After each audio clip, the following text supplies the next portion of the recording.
আসসালামু আলাইকুম।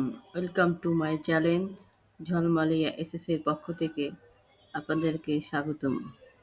কেমন আছেন বন্ধুরা? নিশ্চয়ই ভালো আছেন। আমি চলে এসেছি নতুন একটি ভিডিও নিয়ে। যমুনা সেতু এটি বাংলাদেশের সবচেয়ে গুরুত্বপূর্ণ বহুমুখী সেতুগুলোর একটি।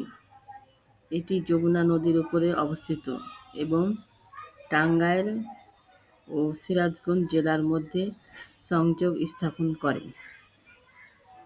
সেতুটির দৈর্ঘ্য প্রায় ৪.৮ কিলোমিটার এবং এটি ১৯৯৮ সালে উদ্বোধন করা হয়।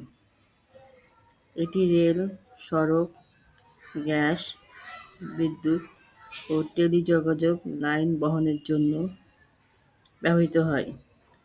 সেতুটি বাংলাদেশের উত্তর ও দক্ষিণ অঞ্চলের মধ্যে অর্থনৈতিক ও সামাজিক সংযোগ জোরদারে বড় ভূমিকা রাখে। তো বন্ধুরা, আমার চ্যানেলের ভিডিওগুলো কেমন লাগছে? আমার চ্যানেলের ভিডিওগুলোকে like, comment, share, please subscribe